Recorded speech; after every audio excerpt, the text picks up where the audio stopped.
Latency of consent. The ballot took 8 minutes to arrive. That was the problem. On Earth, 8 minutes was nothing. In deep space, it was a reminder. Distance mattered. Delay mattered. Representation degraded with every light second.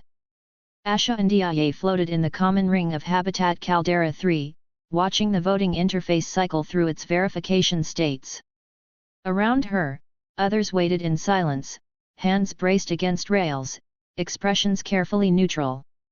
This was supposed to be historic. The Earth Unification Accords had promised representation for off-world populations. Not symbolic consultation, but binding participation in certain classes of decision-making. The framework had been finalized years ago. The infrastructure had taken longer. Now, in 2350, the first system-wide consultative vote involving orbital and lunar habitats was underway. The issue itself was mundane. Revised space traffic enforcement protocols. Adjustments to liability frameworks. Necessary, technical, boring. That made it perfect. If the system failed here, it would fail everywhere. Asha's vote finally registered. She exhaled and pushed off toward the viewport. Below, Earth filled half the sky, blue and white and distant in a way that never quite stopped feeling unreal. Behind her, someone laughed softly.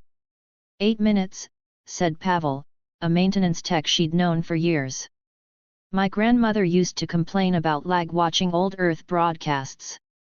She'd love this. Asha smiled thinly. The lag was not just technical.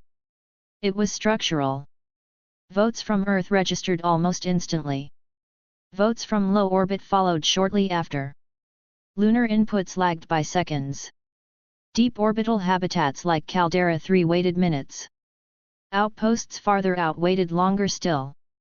The system compensated mathematically, aligning votes to a unified temporal reference. On paper, every vote counted equally. In practice, perception mattered. Results began to circulate before some habitats had finished voting. Commentary flooded internal networks. Analysts speculated. Pressure mounted. On Caldera 3, turnout dropped as frustration grew. Why bother? Someone muttered.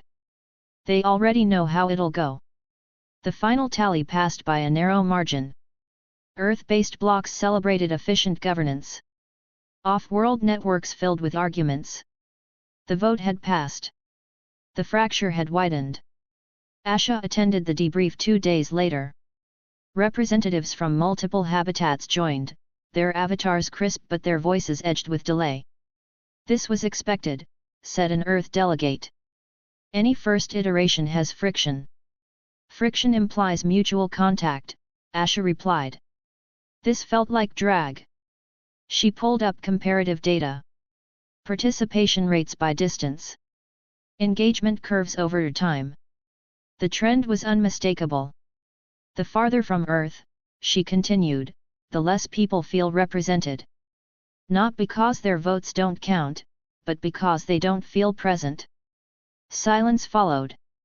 Not agreement. Calculation. We can improve interfaces, someone offered. Better predictive displays. Delay masking. That treats the symptom, Asha said. Not the cause. The cause was simple and dangerous. Governance had expanded outward faster than its philosophy. Earth was still the reference frame, politically and psychologically. Off-world populations were invited to participate, but always as an extension. The Accords had unified Earth. They had not unified humanity. Weeks later, a proposal circulated informally. Not secession. Not rebellion. Something quieter. Local weighting. Votes on issues with primarily off-world impact would be resolved regionally, then aggregated. Earth would no longer be the sole anchor point. Authority would distribute, unevenly at first, by necessity. Earth delegates called it fragmentation. Off-world habitats called it realism. The proposal did not pass. Not yet. But it did something more important. It gave shape to a shared grievance. On Caldera 3, participation rebounded. Not because people believed the system worked, but because they believed it could change. The distance between votes remained. So did the distance between expectations. Both would define the next century.